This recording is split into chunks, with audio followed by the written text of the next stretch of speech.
நல்லபடியா நடத்தி கொடு. நல்ல மாப்பிள்ளையா இருக்கணும். மாப்பிள்ளைக்கு பொண்ணு பிடிச்சிருக்கணும், பொண்ணுக்கு மாப்பிள்ளைய பிடிச்சிருக்கணும், நல்ல வரனா இருக்கணும். நீ தான் இந்த கல்யாணத்தை நல்லபடியா நடத்தி கொடுக்கணும். மல்லிகாக்கா, மல்லிகாக்கா, வா வசந்தி வா. ஏக்கா எல்லாம் ரெடி ஆயிட்டா? அங்க பூவும் எல்லாம் ரெடி ஆயிட்டு. அப்படியா, ரொம்ப சந்தோஷம். நம்மகிட்டதான் எல்லாம் ரெடி ஆயிடுச்சு.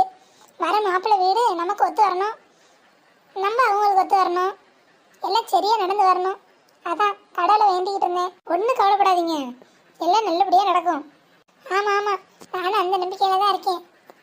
வேலையெல்லாம் ஆயிடுச்சாக்கா? உங்களுக்கு ஏதாவது ஒத்தாசை செய்யலான்னு தான் நானும் வந்தேன். எல்லா வேலையும் முடிஞ்சிருச்சுமா. அவ ரெடி ஆயிட்டாலும் போய் பாரு. முன்னமே புடவையை கொடுத்துட்டு வந்தேன், கட்டி ரெடின்னு.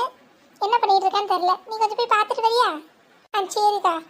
எம்மா, எனக்கு இந்த பாவாடை சட்டை எப்படி இருக்குன்னு சொல்லுங்க. ஆஹா, பாவாடை சட்டை அருமையா இருக்கே.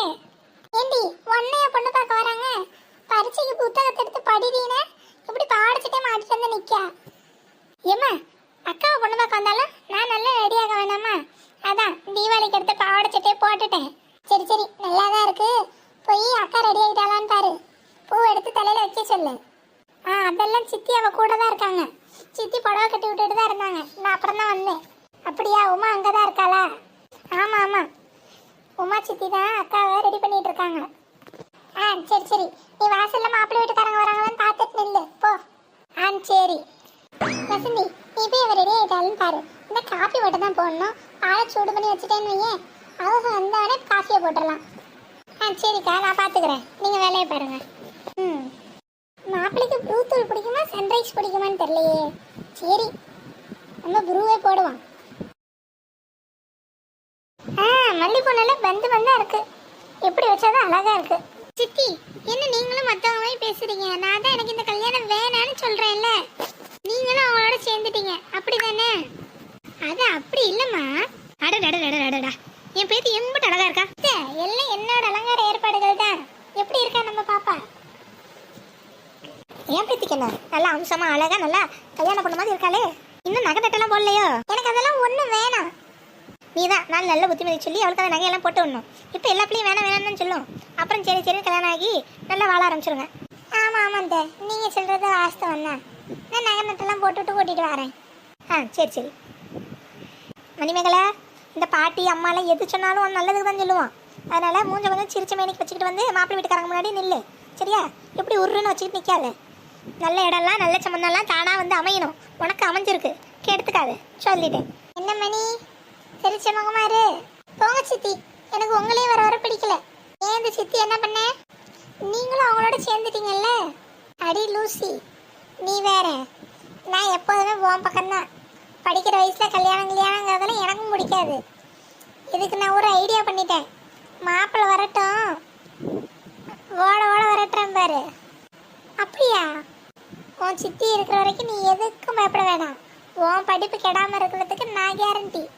சித்தி, இப்போதான் எனக்கு உசுரே வருது. சரி, இப்படியே பேசிட்டே இருக்காத, கொஞ்ச நேரம் ரிலாக்ஸ்டா இரு. அப்பதான் மாப்பிள்ளை வீட்டுக்காரங்க வரப்ப மூஞ்சி கொஞ்சம் பளிச்சுன்னு இருக்கும். மூஞ்சி சிரிச்ச மணிக்கு வச்சுட்டு வந்து நில்லு. மற்றதெல்லாம் சித்தி பார்த்துக்கிறேன். சரி சித்தி. வசந்தி, சேர்லாம் எடுத்து போட்டாச்சா? ஷோஃபா ஒரு இருக்குமா, அதில் ஒரு 2 பேர் உட்காரலாம். சேர் 2 போட்டிருக்கேன். அப்புறம் பொம்பளை எல்லாம் உட்கார்றதுக்கு ஜமுக்காலாம் பாயெல்லாம் எடுத்துகிட்டு வந்து வச்சாச்சு. எல்லாத்தையும் விரிச்சு விட்டு எல்லாரும் உட்காந்துக்குவாங்க. நல்லது, கரெக்டாக பண்ணிட்டேன். அப்புறம் வர பொம்பளைகளுக்கெல்லாம் பூ கொஞ்சம் கட்டி வச்சுருங்க, கொஞ்சம் கொடுக்கணும், பார்த்துக்கோங்க. அதெல்லாம் ரெடியாக இருக்குமா, எல்லாம் எடுத்து வச்சாச்சு. சந்தன குங்குமம் எல்லாம் எடுத்து வச்சிட்டிங்களா? அதெல்லாம் எடுத்து வச்சாச்சுமா, அதெல்லாம் ஒன்றும் பிரச்சனை இல்லை. எல்லாமே நீங்கள் சொன்ன மாதிரி செஞ்சாச்சு. இன்னும் பாயும் ஜமுக்காலும் விரிச்சு விடலை, அதையும் போய் இப்போ விரிச்சு விட்டுட்டேன்னா வேலை முடிஞ்சிச்சு. சரி. இந்த மல்லிகை என்ன பண்ணுறா? உள்ள காஃபி போட்டுட்டு இருக்காங்கம்மா. வரவங்களுக்கு காஃபி கொடுக்கணும் பார்த்தீங்களா, அதான் நல்லா பாலை காய்ச்சி வச்சுட்டா வந்தானே காஃபி தூளை போட்டு காஃபி ஆற்றி கொடுத்துடலாம். இல்லை அப்போதான் பாலை பொங்கிட்டு இருந்தால் லேட் ஆகும், அவங்கள்ட்ட உட்காந்து பேச முடியாது பார்த்தீங்களா. அதான் அக்கா அந்த வேலையை பார்த்துட்டு இருக்காங்க. ஆஹா, காஃபினால தான் ஞாபகம் வருது. மாப்பிள்ளை காஃபி குடிப்பாரா, டீ குடிப்பாரா, பால் குடிப்பாரான்னு தெரில. கூல்ட்ரிங்க்ஸ் எதுவும் குடித்தாலும் குடிப்பார். ஒன்று பண்ணுவான், கடைக்கு போய் 1 லிட்டரு பவான்டா பாட்டில் ஒன்று வாங்கிட்டு வந்துரு, சரியா? ஆமாம்மா, நானும் அதுதான் நினச்சேன். ஏன்னா வெயிலில் வேறு வராங்க பார்த்தீங்களா. ஒரு சில நேரம் காஃபி வேணாம் ஜூஸ் குடிக்கிறேன்ட்டாங்கன்னா திடீர்னு கடைக்கு போனால் நல்லாவா இருக்கும். சரி, நான் ஒரு போய் ஒரு பாட்டில் ஜூஸை வாங்கிட்டு வந்து ஃப்ரிட்ஜில் போட்டுடுறேன். எது வேணுமோ அதை குடிச்சுக்கிட்டோம். சரியா சொன்ன. நீ என்ன பண்ணுற, போயிட்டு 1 லிட்டருக்கு ஜூஸ் வாங்கிக்க. சரிம்மா. வேற ஏதாவது வாங்கணுமா? வேற ஒன்றும் வேணாம். வெத்தலை பாக்கு கொஞ்சம் வாங்கிட்டு வா, தட்டில் வைப்போம். அப்புறமா நான் வெத்தலை போட பயன்படுத்திக்குவேன். வேற ஒன்றும் வேணாம். சரிம்மா. நான் அப்போ கடை வரைக்கும் போயிட்டு வந்துடுறேன். சரி வாமா. இன்னும் எவ்வளோ நேரம் ஆகும் மாப்பிள்ளை வீட்டுக்காரங்க வர? வந்துட்டு இருக்காங்கன்னு சொன்னேன் அந்த சாவத்திரி. இன்னொரு வாட்டி ஃபோனை போட்டு கேட்குறேன், எங்கே வந்துட்டு இருக்காங்கன்னு தெரியும். சரிம்மா, நீங்கள் கேளுங்க. சரி நீ போயிட்டு வா, நான் கேட்டு வைக்கேன். பரவாயில்ல, எல்லாரும் ஆளுக்கு ஒரு வேலையை பார்க்குற வச்சு வேலை கிடக்கடன்னு ஆகுது. எல்லாம் அவள் வீட்டு விசேஷமாக எடுத்துக்கிட்டு நடத்துகிறாளுங்க. பரவாயில்ல. நான் கூட இந்த மல்லிகை ஆள் வீட்டுக்கு போய் பேசிகிட்டு இருக்கேன், எல்லாரோட சகஜமாக பழகுறா, இல்லை ஏமாத்திடுவாளுங்கன்னு நினச்சேன். பரவாயில்ல, அவளுக்கு ஒன்றும் அப்படியெல்லாம் இல்லை, நல்ல விதமாக தான் இருக்காளுங்க.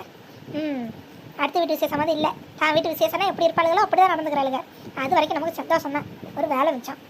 ஒரு 4 கிழமைனா அப்படி 4 பேர் வீடு நிறையா இருந்தால் தானே 4 கிழமையே நல்லா இருக்குது. எல்லாம் இருந்து நல்லபடியாக நடத்தி கொடுக்கட்டும். வர மாப்பிள்ளைக்கு பொண்ணை பிடிச்சாதான் நல்லா இருக்கும். பார்ப்போம்.